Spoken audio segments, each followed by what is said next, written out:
Okay, so I will call this meeting of the Canmore Planning Commission to order, and I'll start with a land acknowledgement. In the spirit of reconciliation, I acknowledge and appreciate that we are meeting today in the Treaty 7 region of southern Alberta.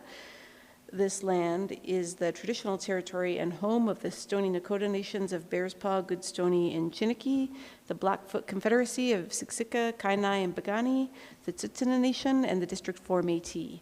And as we gather in this Treaty 7 territory, we acknowledge that we are all treaty people.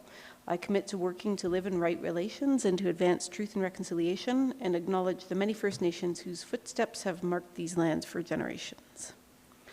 So before the adoption of the agenda, I will ask each member of Town's administration in attendance today to introduce themselves. Harry Schneider, Planning and Development. Annika Drost, Senior Development Planner. Karen Briere, Secretary Recorder. Okay, thank you. There's two of you in the audience, but my name is Whitney Smithers, and I will be the chair for this hearing. And all questions and comments should be directed through me, and I'll ask the board members to introduce themselves, starting on my far right. Spencer Thackeray, Public Member. Brian Talbot, Public Member. Florian Youngin, Public Member. Jeff Hillstad, Council Appointed Member. Joanna McCallum, Council Appointed Member. Okay, thank you. So I'll ask the secretary if there are any additions, deletions, or changes to the agenda as provided. No. I think there was one change in the minutes. The minutes. Oh, you'll get there? Okay, well then I'll wait. So to the commission, I'll move that we adopt the agenda as presented. All in favor? Okay, so that motion is carried. Now, are there any additions, deletions, or changes to the minutes of Wednesday, March 20th, 2024? And there is the applicant's name from Matthew to Mathieu, and it's a different spelling. Okay, And that is found in the questions, comments from the applicant section. okay, and are there any additions or deletions noted by the members of the commission? No? Okay, I'll move that the commission approve the minutes of the March 20th, 2024 Canmore Planning Commission as amended with that one spelling correction. Those in favor? Alrighty, those are carried. So for today, the process for the afternoon will be as follows. Administration will make a presentation to members of the Planning Commission. The commission members can then ask questions of clarification of administration. Then at the commission's discretion, the applicant may be asked to make a presentation, and then there will be questions of the applicant. And yeah, I'll just remind, well, this kind of goes without saying, you guys get it, but I'll remind everyone that the communication is to be respectful and on topic of the application. I don't believe there are any abstentions for this item. No, I don't see any.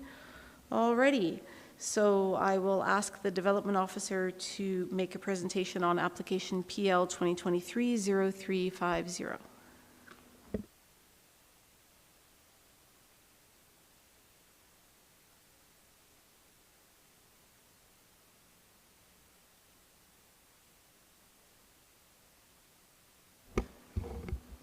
All right. Good afternoon, everyone. As previously mentioned, my name is Annika Drost. I'm a Senior Development Planner with the town. And I'm here to present to you application PL 2023-0350, which is an application for a 239-unit residential development at 500 Cascade Drive. So the map on the screen is for location purposes. We have the big Three Sisters Parkway roundabout in the top left corner of the slide, and the subject property is indicated by the large blue triangle in the bottom right corner. The property is largely surrounded by vegetation and will be adjacent to the future commercial development site and proposed to the west, which is Site 5, just next to the roundabout. And there is a wildlife corridor located east of the subject site, but appropriate setbacks and buffers are being maintained to be able to support the development. The property is located within the Three Sisters Mountain Village Stewart Creek ASP and is within the R3 SC1 Residential Comprehensive Multiple Units Land Use District. So as noted, there are 239 residential units. We have 4 apartment buildings ranging from 40 to 63 units each and 3 townhouse buildings at 8 units each. All setbacks within the district as well as the site coverage are met. So the minimum landscaping requirements are also met through the required amount of landscaped area as well as the required amount of shrubs and trees provided. Approximately 36% of the required trees are provided through the maintenance of existing trees within the northeast portion of the site. The development is being proposed to occur in 8 phases, with the amenity spaces such as the playground, walking, and seating areas being developed as part of each phase. So before we get too far into the analysis, I want to provide just a quick overview of the requests of the application. So the general requests This general request for this application is that Section 12, which is our density bonusing section, be applied with a ratio of 1 PAH unit to allow 13 additional market units. And I will explain that later on. The second general request is that 3 loading stalls are being accepted for the development. And in terms of the variances, there are 2 variance requests for up to 30% on the building height and the eave line height. All right, so I'll jump right into the density bonusing. So the applicant is proposing that Section 12, which is again the density bonusing section, be applied. The way this section is interpreted is that a developer can increase the density beyond the land use district's maximum density through the addition of perpetually affordable housing units. Section 12 provides a ratio of 1 PAH unit to allow 3 additional market units, and any of the bonus and PAH units do not count towards the maximum density within the district. And as such, it is considered the bonus on top of the maximum density prescribed. And because it is a bonus that can be provided under Section 12, we do not consider this a variance, but it is acting upon discretionary authority to provide a bonus to the density in accordance with the land use bylaw. Any units that are provided through the density bonus are not counted towards the maximum allowable density on the parcel itself.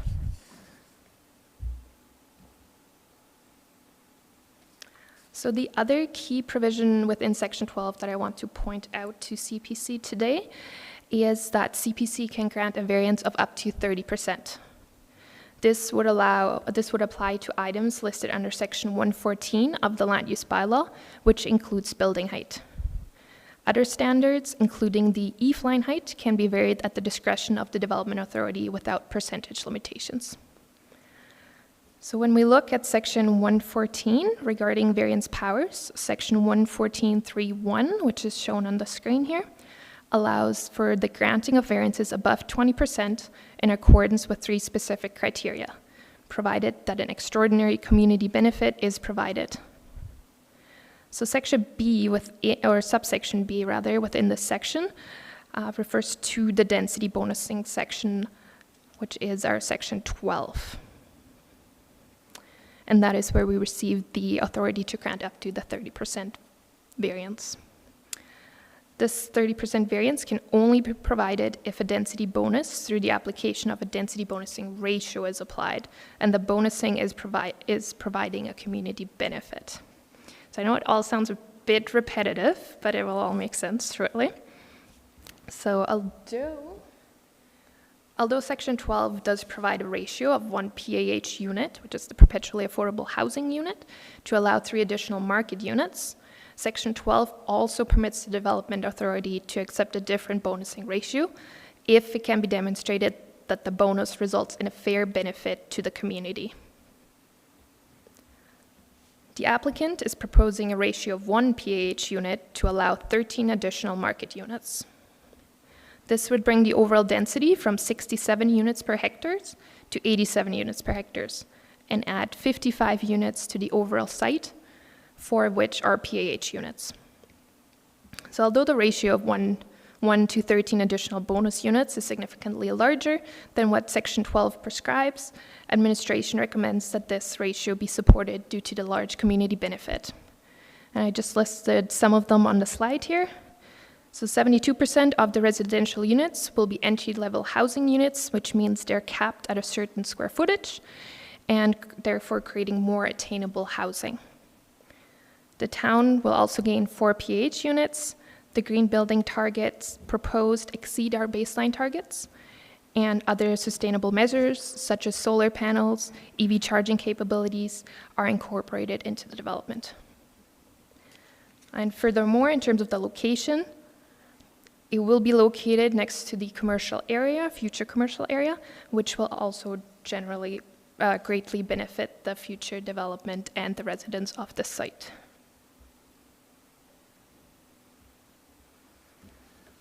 So moving on to the loading stall request.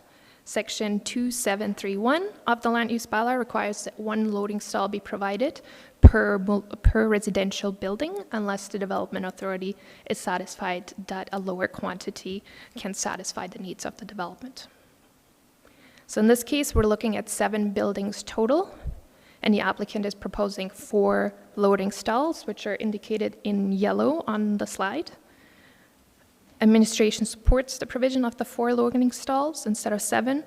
Loading stalls are generally requested to reduce the impact on traffic flow.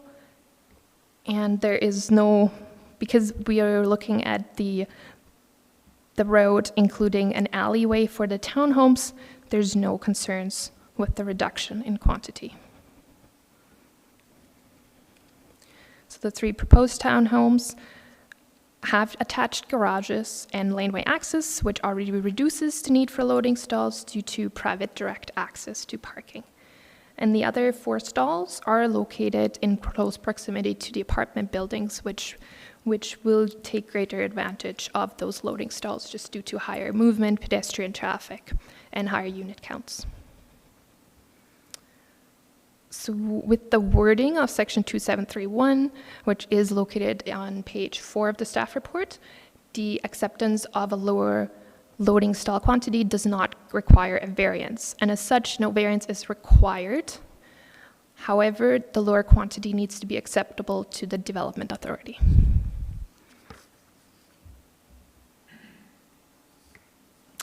Moving on to the variances. So the first variance requested is the building height, and in order to accommodate additional units and take advantage of the density bonusing provisions, the applicant is requesting a variance of up to 30% to the maximum building height. And that would be an increase from 12 to 15.6 meters. I did list the percentages on the slide, and not every building will have a 30% increase. There's just 3 buildings that will take advantage of 30%, and the others of 15 and 9%. The second request for a variance is regarding the eave-line height, and that is requesting an increase from 9 meters to 11.7 meters. And again, that 30% would just apply to 3 of those buildings. So in accordance with Section 114 and Section 12 of the Land Use Bylaw, a 30% variance can be granted by CPC. But although the height increase is significant, the proposed buildings are surrounded by existing vegetations and are adjacent to a future commercial area.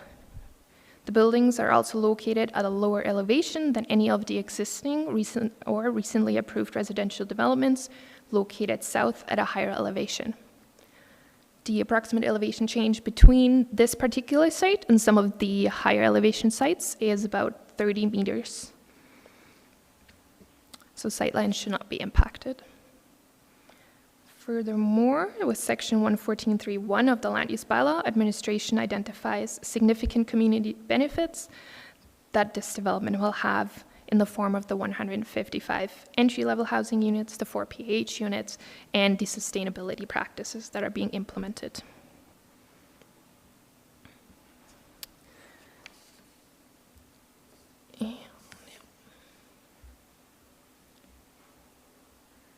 Administration recommends approval of both those variances for the reasons provided, and is in support of the development subject to the Schedule A conditions that were provided in the staff report. And that concludes my presentation. Thank you very much. Are there any questions of the development officer? Mr. Talbot. Mr. Ost, in reading 1.14.3.1, talking about variance power, there's a phrase used, provides an extraordinary net benefit. Is there a guideline administration uses to quantify what is an extraordinary net benefit? The answer to that is no. We evaluate on every application where that can potentially come up. Okay, thank you.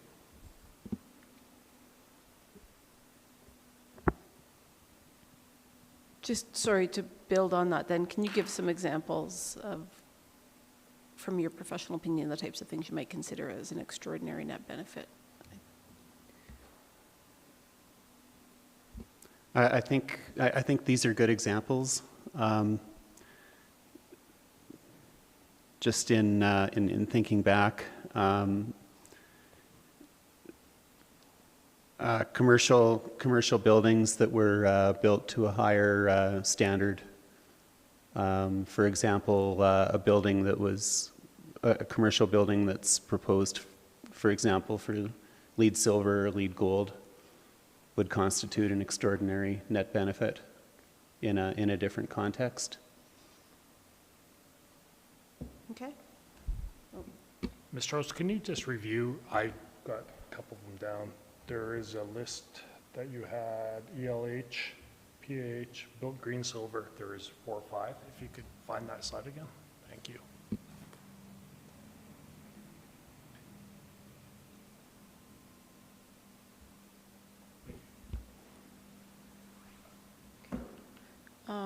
Any other questions of the development officer?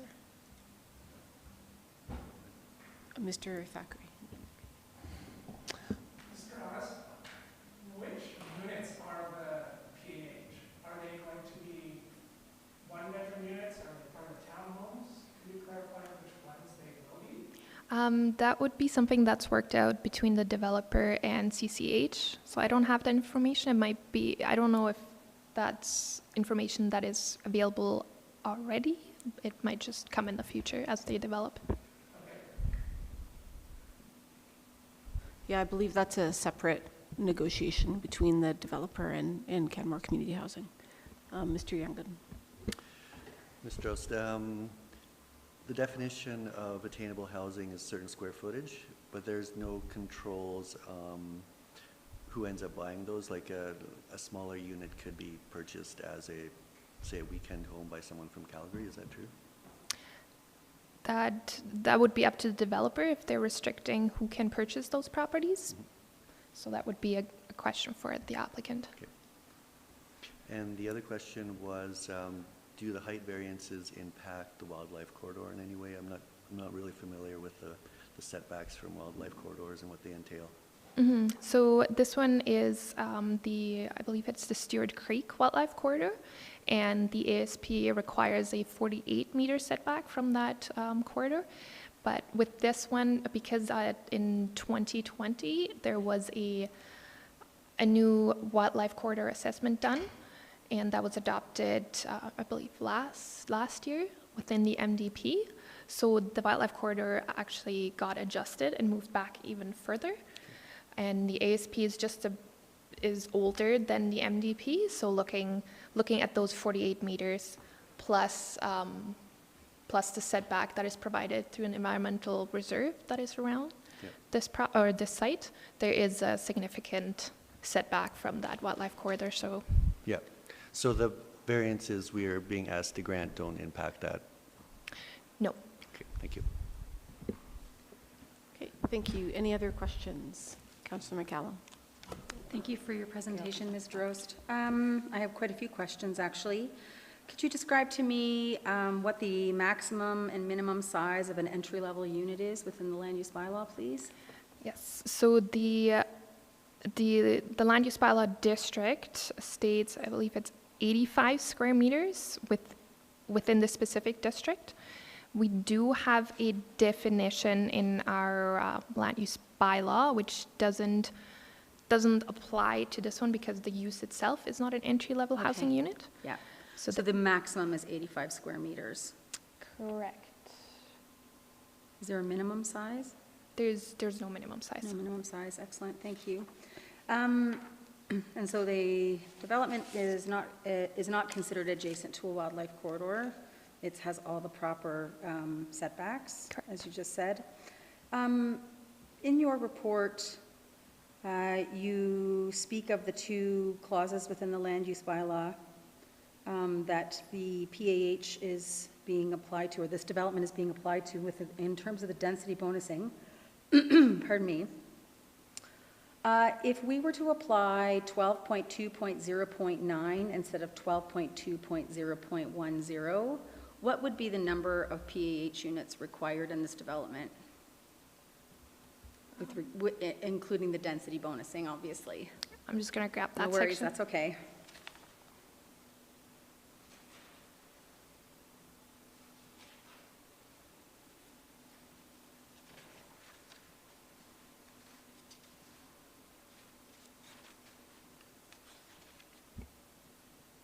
Councillor McCollum, could you please repeat which section you'd like us to look at? 12.2.0.9, so that's the clause that states for each PAH unit provided on site, there will be 3 bonus additional market units permitted on the site. So based on the 259 doors I see proposed in there, how many, right now they're proposing 4, but if we were to follow this, the initial clause within the land use bylaw within terms of density bonusing, how many units would be eligible for PAH?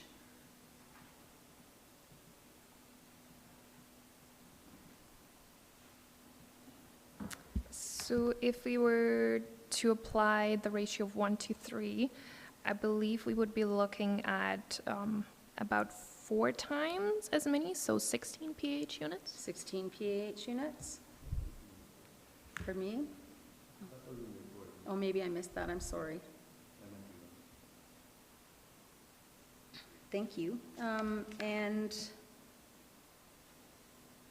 so item 2 with regards to building height and eave line, the height itself, if these 52 units weren't being offered or weren't being requested through variance, would the building height variance be required?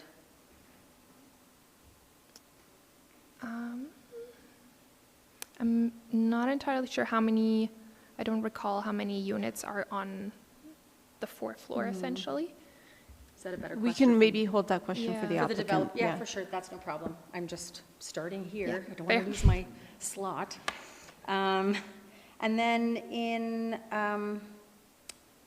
section 2, you speak to 1.14.3.1 that speaks to variances in excess of the limits described in subsection 1.14.1.1 shall only be considered and may only be granted blah, blah, blah. And then the 3 items that are listed are historic resource conservation, density bonus providing PAH, and enhanced green construction. So I saw on your presentation that you had highlighted item B. Is that the one, is that the item that administration is proposing applies to this clause? That is correct. So the other 2 aren't applied, they're just being included for, yeah, for Exactly. fullness of the clause. Thank you. And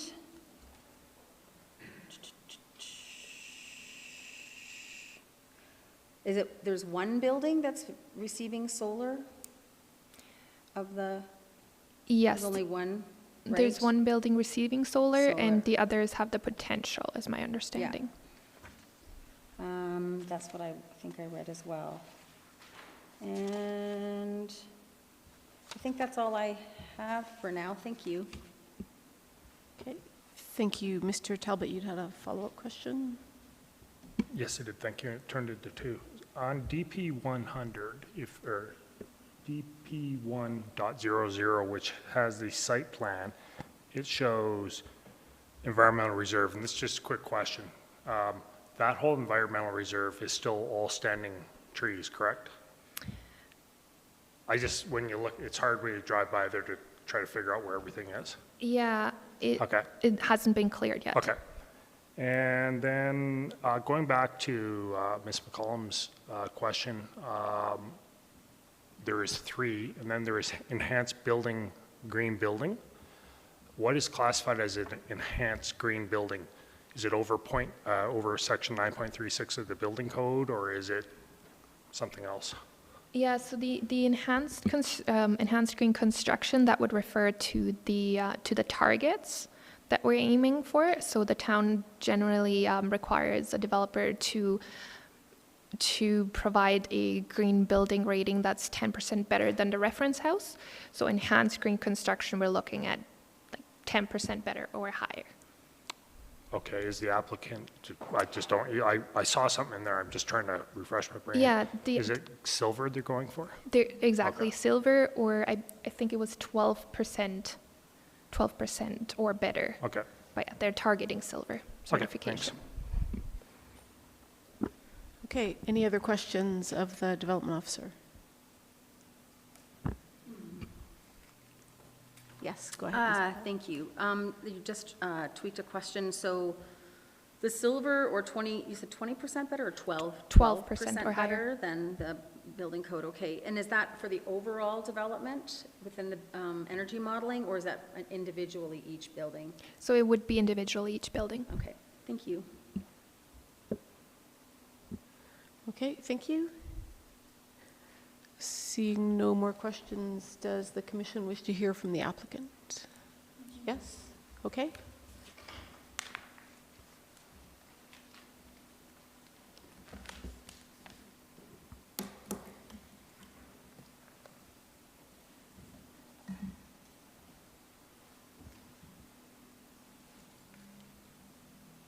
So it looks like you have a presentation? Yes. Okay. I assume you're requesting we present it. Yes.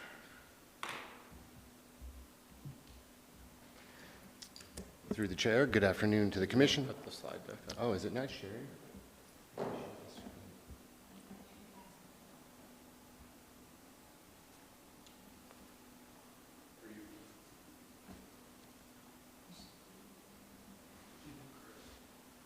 What did I do? I touched the mouse.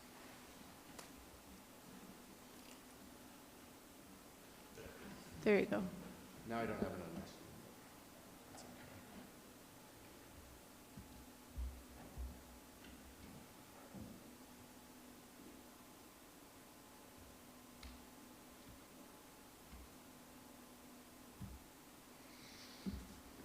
okay. Okay, I'll try this again. Good afternoon to the commission, members of administration, and I see there's no public members, but maybe there are some online. My name is Chris Sparrow. I'm a principal of Metaphor, and I'm an architect, and we are the applicant's agent on this application. I'm pleased to be joined today by Braden Logel, the president of Logel Homes. Logel Homes is the developer and present landowner of the proposed project. We're both grateful and excited for the opportunity to share a brief presentation about this exciting housing project proposal, which has been thoughtfully designed to bring much needed housing to the town of Canmore.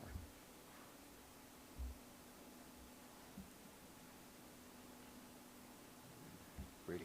Thanks, Chris. So yeah, a little bit about ourselves. So we've been building for over 20 years in Calgary and Canmore as well. Our first project was actually in Peaks of Grassy, a small townhome development. Since that time, we've helped close to 5,000 people with an affordable, most of the time greenfield, condo, and sometimes a townhome in the Calgary and Canmore area. We're the only builder in the province with a 4.9 Google rating. We're also recognized as one of Canada's best managed companies with the Platinum distinction as well. And we're very much focused on providing an exceptional experience when it comes to affordable multifamily, affordable market-based multifamily in Calgary and Canmore, obviously, if we're successful with our application. We've also been recognized as the 4-time winner of Multifamily Builder of the Year at the Calgary Build Awards. And in addition to that, we take great pride in that customer experience. And so we have a third-party survey, which we've been recognized for having some of the best results in Canada. 93% of our homeowners currently would recommend us to friends and family after living in the home for 1 year.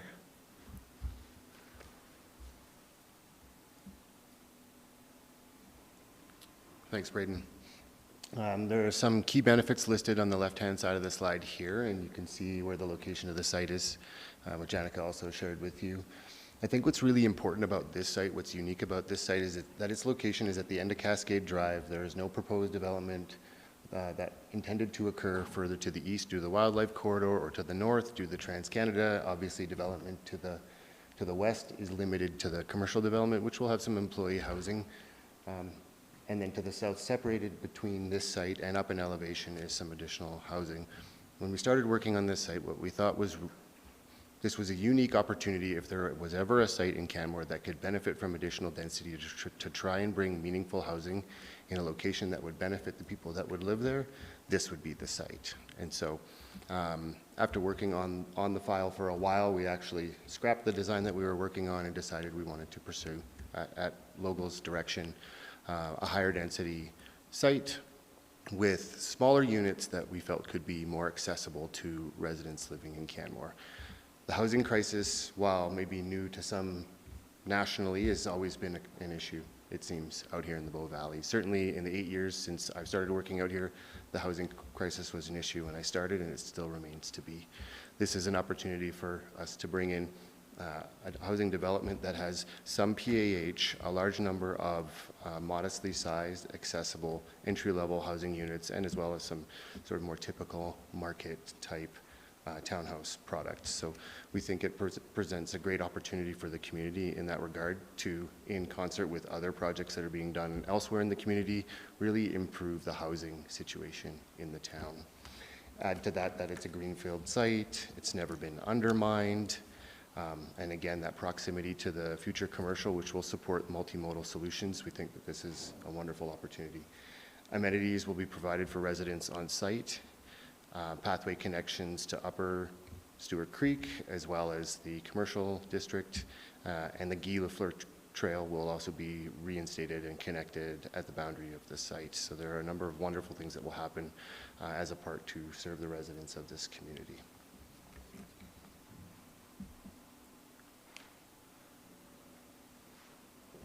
Okay, so sustainability is something at Logo Homes that we're very passionate about. We find this to be critical not just for our customers, especially our first-time buyers, but also the various stakeholders that we work with, whether it's a municipality, our employees. It is something that we talk about regularly and have a focus on as an organization. We were one of the first multifamily builder, we were the first multifamily builder in the province to bring and introduce HRV or ERVs within the 4- and 5-story wood frame build form, which is unique to what we do and still not part of the code in many instances across the province. In addition to that, we also have a robust on-site recycling program that we've had for many years, and recently worked with the City of Calgary to collaborate on an EV charging solution for the build form. And so we currently offer 25% of the stalls, or people are able to purchase a unit, have that directly linked to their panel, and be able to charge their vehicles. In the future, we do have it set up so that up to 100% of residents will have the ability to purchase an EV stall with a load management system. And this is the standard, or the gold standard in Calgary for EVs within the build form. And then I would also say that we are, and more recently introduced a solar component to all of our projects. Again, not part of the building code, but something that we're looking to do with this site in particular, we have located it in the area where it makes the most sense from an efficiency standpoint. It is fairly shaded where we are, and so a lot of the rooftops, it didn't really connect. We are built green, gold, and silver, depending on the project and its location.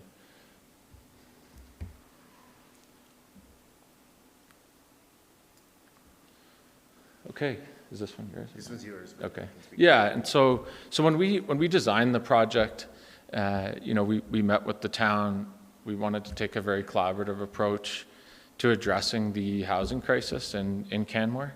And so a significant number of the units are under the entry-level housing requirement, but I would note that a number of the units are really first to market in Canmore under that 700 square foot range. We really could not find any inventory or opportunities for people to purchase or rent housing in those smaller square footages. So we're starting at that sub 500 with 473 square feet, and then we go up from there. This is a model that we've used in Calgary to address affordability and hope to bring it to Canmore. And I think it will make a big impact on the community. These are long-term occupancy apartments, and so some of these will be rented out. Some of them will be purchased by people in the town. And I will note that for the first month, we will be opening up sales just to people that are local, that are in Canmore. And so I think that will again hope to address the housing crisis. And so. Yeah, I would say 72% are under the 215, but a great deal of them are even under 700 square feet. When we designed this project, if we wanted to maximize our performa or the financial outcome of the project, we would have designed the project with a significant number of very large units to increase our floor area ratio. But we didn't see that as a good way forward in addressing the housing crisis, in collaborating with the planning department. And so we chose to do a number of smaller units, decrease the floor area ratio, and provide affordable market-based entry-level housing. We also have a lot of scale because we are building somewhere between 400 and 500 of these apartments annually. We do have economies of scale through trades, pliers, and purchasing power that allow us to offer our homes in Calgary and hopefully in Canmore at a much lower price because of that. Okay. And I think something also to mention on that front is that as a part of the application of Section 12, the developer will be offering sales to each building to Canmore locals first, prior to opening them up to the general public. And you may have more to say on that. Wanted to touch briefly on the architectural and landscape design. The architecture has been designed in a contemporary take on the traditional Rocky Mountain style. We've enhanced the development with some unique Scandinavian elements, alpine elements. We wanted to try and keep the building forms modest and straightforward to, again, focus on affordability and not complexity in the envelope and the roof lines, which we do see traditionally in some developments here in town. There's a traditional and typical base, middle, and top, stone base. We have fire-resistant fiber cement wood look cladding. Moving up through the buildings, and then the roof line, which features a ridge line, which is where the majority of the height is, as well as express gables. And so the majority of the overheight portion of the variance request is really far back on the roof line. And on the top floor, on the 4-story buildings, we've changed the texture and color of the cladding to, again, create additional visual interest and not just have a large blank wall. So in terms of the landscape design, we're focused on creating high-quality landscape areas and amenities. We've worked these through with fire smart considerations, given the proximity to forested areas, to ensure that there is some safety being considered as well. And as I mentioned earlier, there are a number of planned amenities and trail connections that are also being focused on as a part of the development. Moving on to the variances and discretionary requests that we're asking for. As Annika presented, the building height, the eave lines, the loading stalls, and the density increase application are what you guys need to consider. And I wanted to just show you a rendering of building 4. Oh, this is running away on me. building 4 with the roof line, so you can see how the 30% variance in the eave line is up at the top of the 4th floor, which should limit and reduce complexity in terms of trying to tuck that top floor into the roof line itself. We've expressed the gables and introduced double gables out at the balcony locations to create visual interest and rhythm. And then we see, there's a vertical stone element that, looks like a chimney, and that's located adjacent to the entry of every building for intuitive wayfinding and access into the buildings. In the case of this building, you can see how the landscape is layered up to the building and how everything has been composed and work together to create an attractive development, although albeit one that may be more modest in form than we would typically see in the town. And Annika spoke to this as well, but we wanted to mention the separation between this site and the adjacent neighbors. And so the Lookout Ridge development is at the top of the hill to the south. It's the closest residential neighbor.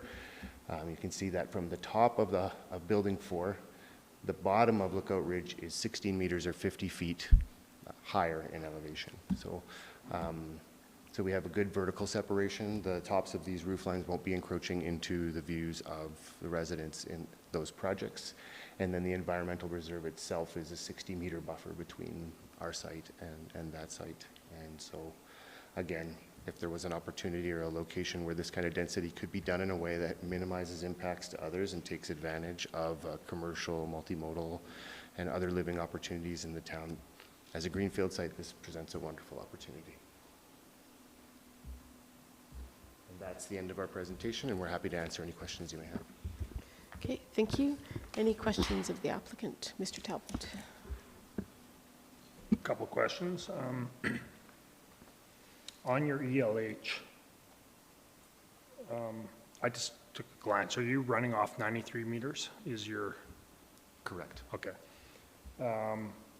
What is the average ELH size presently?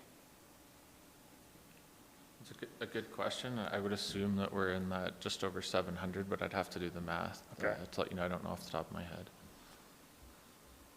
Yeah, and that's, I'm not gonna, I don't like making people do math in public, so. No, we can show you, Brian.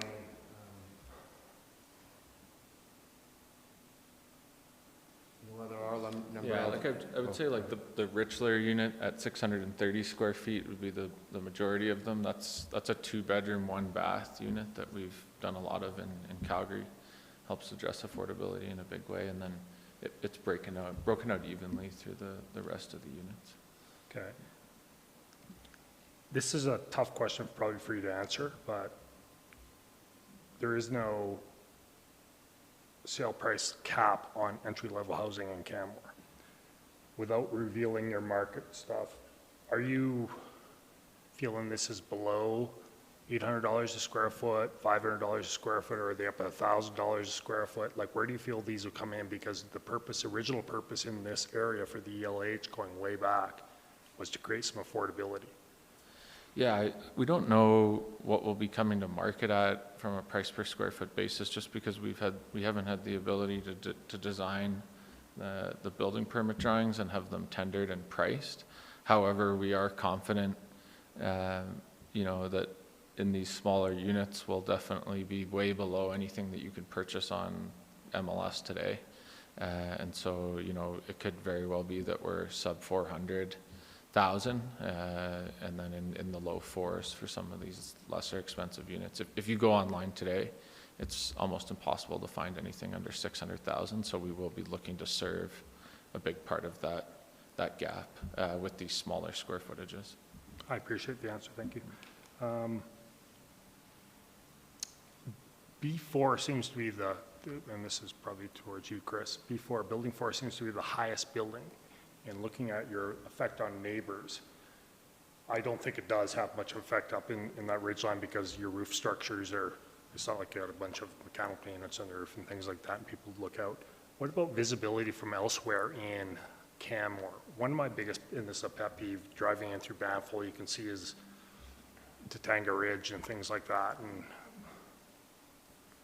just wondering if you've looked at that. It's not critical, I just thinking down the road that. Yeah, It's a good question. The site from sort of the north end to the south end of it is fairly stable in terms of slope. It's not like Tatanga Ridge where we're building them up on the edge of the escarpment kind of situation. Building 2, which is on the north side of the property adjacent to the TransCanada, is the 3-story building. So we've respectfully tried to keep that one lower so we don't have this imposing roof line that just drapes itself over the TransCanada. Although, you know, I think it shouldn't be opposed to the odd little bit of building poking up to, you know, intuitively let people know that there is building there. We don't want to, definitely don't want to overpower it. And then building 4 and 3, as you say, as well as building 1, they are higher in height and farther back from the north end of the site. Okay. So. That's it for me. Any other questions of the applicant? Councillor McCallum. Thank you. And thank you for your presentation. I appreciate it. I'll ask you the question that I asked before. If if the additional 55 units weren't being requested in variance, would you require the height variance on the buildings? Yes, we would. And yeah, I would say, as I mentioned earlier, it's part of a larger strategy to provide more smaller, affordable homes within the project. And so without the height variance, we would not be able to provide the additional So more affordable they're tied homes together. that we I guess that's the point I'm trying to Yes. clarify. If you weren't looking for the additional doors, the 55 additional doors, you probably wouldn't need the height variance. Yeah, like I would say without the relaxations that we're requesting today, we would have been designing a very different project that would have had significant more larger units, if it makes sense. So when you're building out a performa for a multifamily project, you try to increase the floor area ratio, so the total amount of saleable square footage, if that makes sense. That makes all the sense. Yeah. And so with this application and the number of entry-level housing units that we're bringing to market, yeah, we do need the variance request in terms of height to be able to provide that. Right, thank you. Okay. Okay, any other questions of the applicant? No? Okay. Thank you. I just actually did want to confirm, I appreciate Mr. Talbot's questions about the entry-level housing. In terms of the price points for it, in terms of this application though, just wanted to remind the commission that under the land use bylaw, which is what we have the authority to make decisions under, the definition does relate to size, which is the 28 square meters to the 84 square meters, which I think is kind of what you're coming in with, right? Sorry, I don't understand. I'll just what it uses is 93 meters. So quick. I was just looking at the definition. Oh. Yeah. Well, then there's conflict with Yeah. But I think, Oh, yeah, it's different in the bylaw, yeah. Yeah. That size is capped. Okay. okay, so that's the 700 square feet you're talking Yeah. Yeah, which isn't a price thing, but anyway. Thank you. Thank you. Okay, does administration have any closing remarks or comments? No further comments.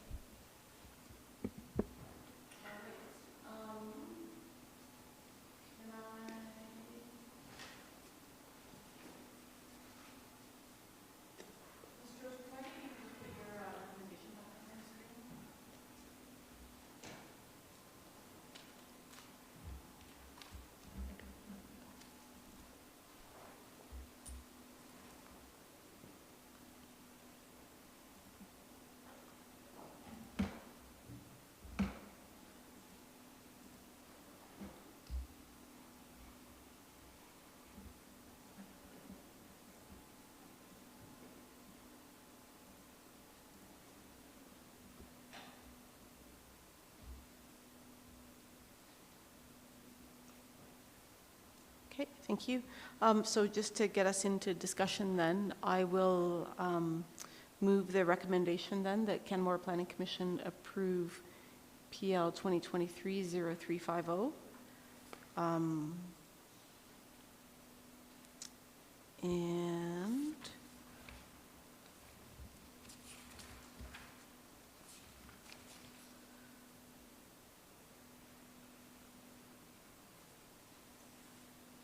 I think from there, we'll go into debate. Sorry, gapped out for a bit. Anyone? Mr. Yangon. Thank you.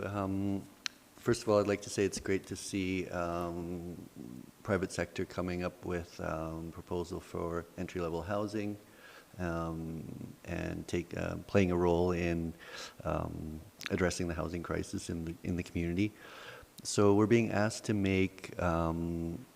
approve of a high variance that exceeds the usual variance powers that we are granted, and that is based on the virtue of extraordinary benefit to the community. So I think that we all know that the community needs more entry-level housing, more smaller units. The question to me is just like, do we have a guarantee that those units will really end up being sold at an entry-level price? Just because we know in this community, you know, we've seen units that were intended for staff accommodation selling for quite high price points. I'm not really sure how to evaluate that. I mean, I think that the variances, the height variances don't have negative impact really anywhere, in my opinion. And so, you know, in the worst case scenario, if somehow all these units got sold as weekend homes, in the worst case, I don't think there would be a very negative impact on the community. So I think it's a little bit hard for me to evaluate whether the community is really getting an extraordinary benefit, and I kind of have to take it on faith that planning has negotiated that. So I just want to express where I'm at there. Obviously, if this is if this all pans out the way it's been presented, that would be very good, and it'd be it's something that we're all trying to work towards, I think. So I just having a little bit of trouble with having the assurance that things will actually work out the way they've been presented and planned.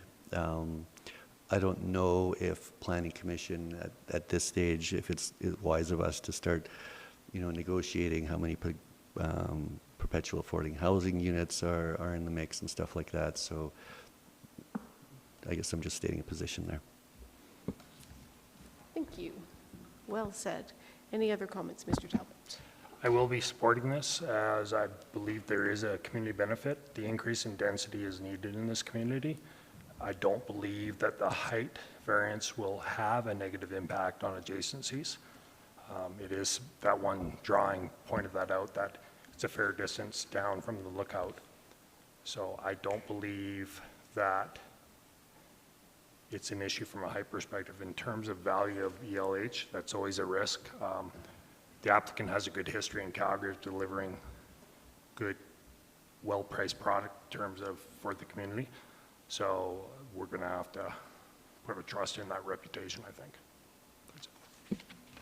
Okay, thanks. Councillor McCallum. Thank you.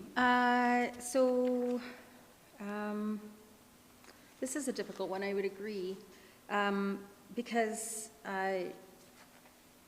entry-level housing has seen zero success in Canmore. You know, I remember when I first moved here, entry-level housing was Peaks of Grassy, all those homes in Peaks of Grassy, and now they're close to $1 million. And then we tried it in, Frank tried it in Grotto Mountain Village, and those are worth nearly $1 million. And we've had employee housing built over by the thrift store, and that is, you know, $500,000 to $600,000 for an employee housing unit. It's not even entry-level housing. So as much as I appreciate private market coming forward with these, there's no longevity outside of the first buyer. So the first buyer, as the developer, you have control over the price that you're providing, but after that, and there will be after that, those purchasers are going to be subject to the free market. I would prefer to have seen the developer adhere to the 12.2.0.9, and provided us with the PAH that would be anticipated for units on 259 doors. Doesn't really seem like a great deal for anybody, really. And I don't think I could support this application. I have zero issues with the height variance. I have zero issues with the loading. For me, it comes down strictly to the fact that what is the extraordinary net benefit? This extraordinary net benefits that are being proposed are things that the public is becoming used to expecting already. So there are developers already providing solar gratis for their clients in brand new residential development. There are developers that are already providing green building above and beyond the building code without being forced to or asking for variances. What is being proposed here is sort of less than status quo, and in my opinion, I would either deny it or I would ask that the developer come back with the appropriate number of units as per the land use bylaw. Thank you. Okay, thank you. Does anyone else want to speak to the application? Mr. Youngden, I see you reaching for your mic. Would it be appropriate to ask administration a follow-up question at this stage? I'm just curious, Councillor McCallum sort of suggested, like options where we could deny or ask the applicant to come back with a different ratio. And I'm wondering if Mrs. Drost could give us a little bit of advice or a little bit more insight about how the ratios were negotiated and whether she thinks it would be wise for us to sort of go down a road like that. So I think that's also something we would need to hear from the applicant on.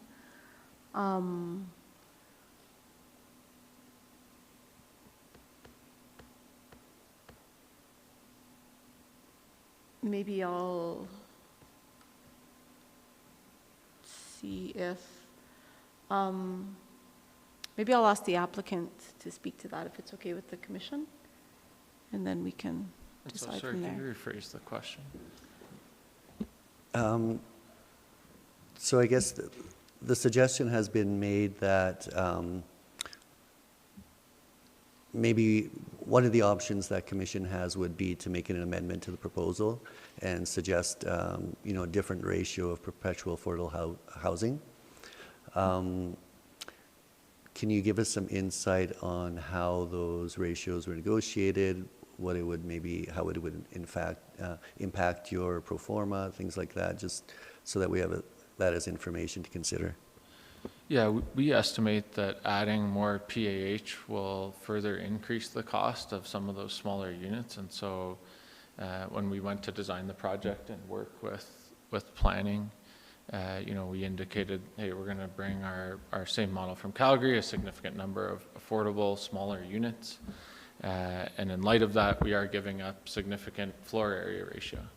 And so through doing that, we propose that we'll offer X amount of PAH. I think we were at 3, we've come up to 4, and in general are happy and proud of the work that we're doing here and proposing to address the housing crisis in Canmore. I think that adding PAH units to this project is going to further increase the cost of the most affordable units that are within the development. These are long-term housing solutions, so there is no availability to rent these out through Airbnb, and I know that was something that was brought up earlier. And yeah, I guess if we had have known that we were going to be asked to provide significantly more PAH, we probably could have stuck with the original parameters of the bylaw, which would have been larger, more luxury condos. But in an effort to work with the town to be collaborative to address the housing crisis, we like I said, gave up quite a bit in terms of our floor area ratio to be able to offer this many smaller units. But most of the other developers that are submitting applications are not taking this approach. Most of the existing inventory that's within the town is very expensive, and a lot of that has to do with the size of the homes. I can also say that these types of projects that we offer in Calgary that we're bringing here are very efficient in terms of the condo fees, which is a big part of affordability. And so more smaller units, again, helps reduce the condo fees and make the project more efficient. There's no additional amenities here either, in an effort to address affordability. I don't know if you had anything to add, Chris. Sure. I think it's important to acknowledge that ELH housing isn't affordable housing. It is a market product. It's intended to be brought in at a size or a scale that could be used as a market entry point for people who just don't have a whole schwack load of free capital to throw down a unit. And so while we do have people who are a huge wait list for CCH units, this type of product does provide an opportunity for people who are in CCH units to get out of that product and into a market-based product at a scale that shouldn't be at $1 million a unit, because it isn't a 1,200 square foot, 2-bedroom condo. It's a 600 square foot condo. It's much more compact and efficient. A lot of the focus of the development up to this point, and even in going through the application process, which has been over a year to get it in front of you, had to do with affordability, right? And trying to understand, what does it take to make the ELH affordable? How do we come up with the right balance of these different elements to make sure that there is PAH? You know, we knew we had to contribute some. We know that in the context of today, the market forces of today, the construction costs and escalation we've seen in the last few years, that PAH is a really difficult thing to contribute at 1-to-3 ratio. It's a losing proposition when you factor in land costs and capital hard costs for construction. We know that there is a provision in the bylaw to allow that provision, section 12, to be accommodated to a situation like this, where maybe the climate, the financial climate of the day is not the same climate that bylaw was written under, but it allows the developer to come forward and say, this is what we think we can do while still making sure that this thing is going to work for the people that we intend to deliver it to. So those were other things that we worked with Local Homes and their team to consider as a part of the application when we were bringing it forward. Thank you. Okay, thanks. Any other comments on the recommendation? Councillor Hillstad. Thank you for that, those answers to the questions there. I'm torn between, I don't know what I'm going to do at this exact second. So I do agree with Councillor McCallum to the point of, there will only be 4 units that will have a price point going forward that will actually be able to stay at that price point. At the same time, I got my first unit in the Blackiston, which was attainable housing. It was originally a PH, but that fell through and became attainable. So it would be a kind of a similar model to that, which did get people into the market, did help families stay here, and did help people go from that. And then, yes, they could sell it at market and make a profit to help move up to the next thing. So right now it's the question of, would it be nice to have 16 units of PH? I think it would. Are there other options potentially for CCH? Because again, CCH could potentially just buy some of these units right off the hop. Potentially. I would obviously have to go through the CCH board, and that's just a thought that came to my mind just now. That, You mean the market units? yeah. Again, yeah, which again would have to go through the board, and it might be a complete non-starter, but it's something that CCH will have to look at. Again, getting 4 units, at least we're getting 4. Like I said, I'm torn at the moment. I think there are a lot of benefits. Are there the benefits to the point of what we're being asked for with the variances and the extraordinary community benefits?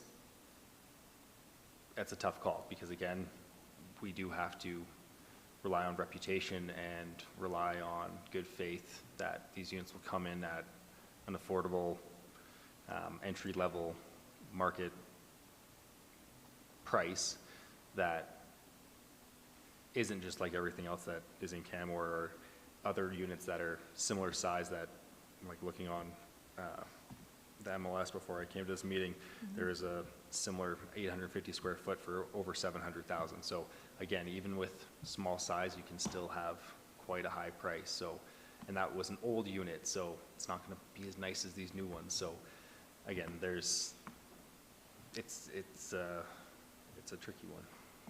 So I do not know which way I'm going at this moment. I'm picking up on that. Mr. Thackeray.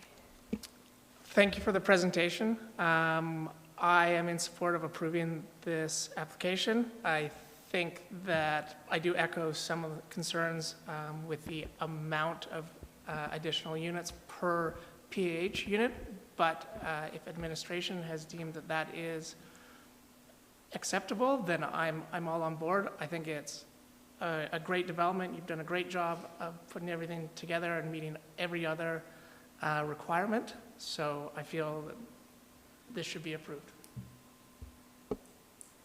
Okay, thank you.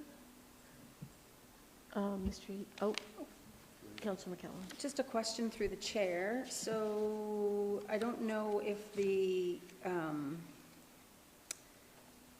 if Mr. Jungen's question was answered, but they're the three options basically within our agenda package that we can approve the application subject to the conditions, or in addition to others that are contained in Schedule A. We can refuse the application specifying reasons for the refusal, or we can postpone the application pending submission of any additional details requested by CPC. So I'm guessing was that the question that you were asking in terms of what we're permitted to do right now? That's right, so we're not able to make amendments? I'm not sure. I would guess, that's my question to the chair. Under item 1, approve the application subject to conditions or in addition to others than those contained in Schedule A. So within Schedule A, it states quite clearly within item 21, the developer shall provide 4 perpetually affordable housing units in accordance with the letter of agreement as amended and updated between local homes and the town of Canmore. So I guess that could be something that could be amended. We could remove other things that they have in here. If you know, built green silver is not important to us, we could remove that.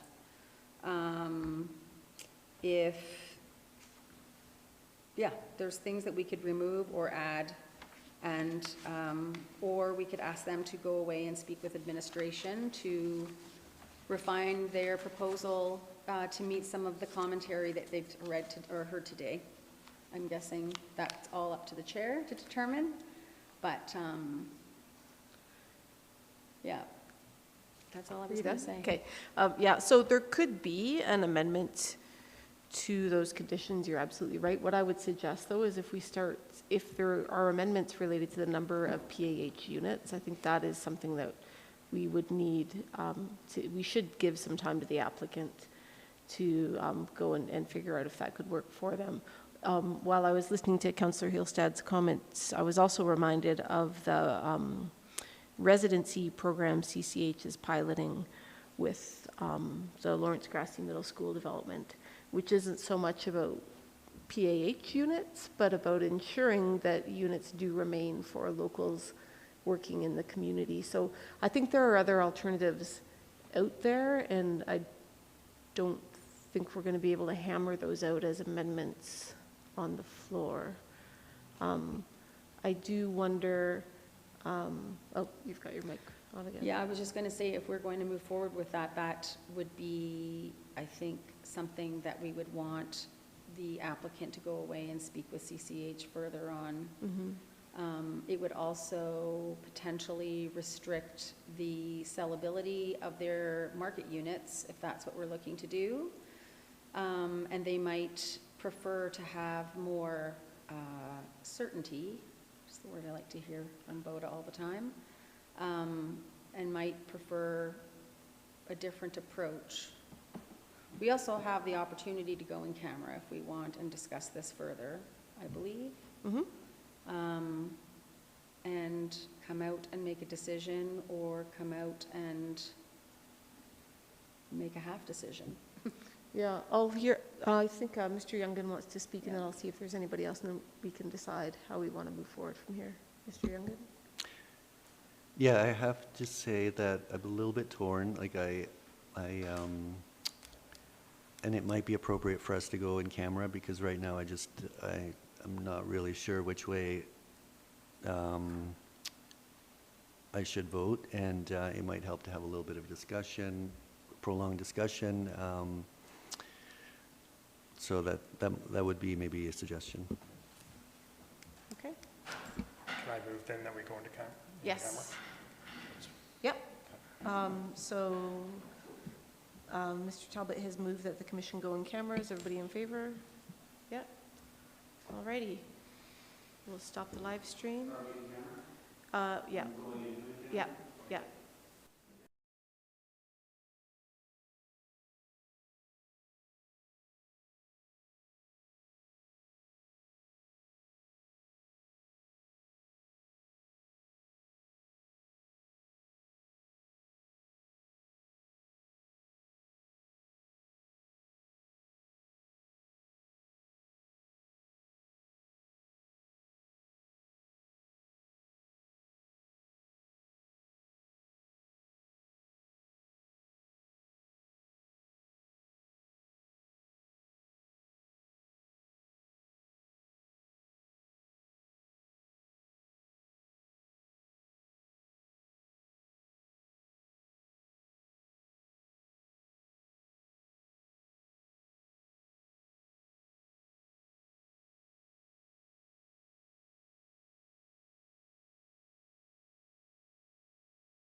thank you. So I'll hand it over to Councillor McCallum, who has an amending motion.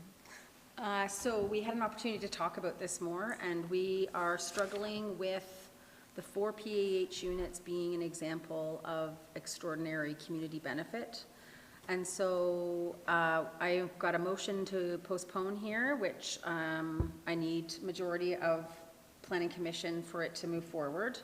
And that is that the motion is that the PL 2023-0350 is postponed until June 19th, 2024, which is our next CPC meeting date, so that the applicant can consider the provision of additional PAH units or other solutions to demonstrate fair benefit to the community pursuant to Section 12.2.0.10 of the Land Use Bylaw 2018-2022. And to speak to that, I just sort of stated that, you know, I've seen a lot of projects come forward over the years. I've seen the term extraordinary community benefit used, and I'm not seeing that in this application at this time.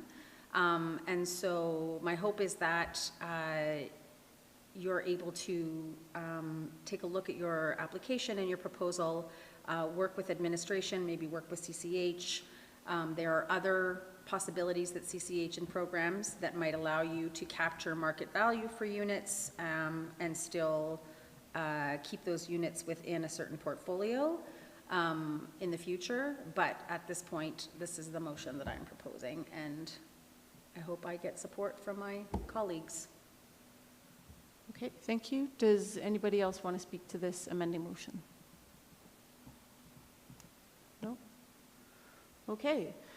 So then we'll put it to a vote that PL 2023-0350 is postponed until the June 19th, 2024 CPC meeting, so that the applicant can consider the provision of additional PAH units or other solutions to demonstrate fair benefit to the community pursuant to Section 12.2010 of the Land Use Bylaw 2018-22. All in favor of that? Okay, that's carried unanimously. So there was no other planning business on the agenda today, I believe. So the next meeting obviously is scheduled for June 19th, 2024. So I will now move that commission adjourn the May 22nd, 2024 meeting of the Canmore Planning Commission. All those in favor? Okay, and that's carried unanimously as well. Thank you, everyone.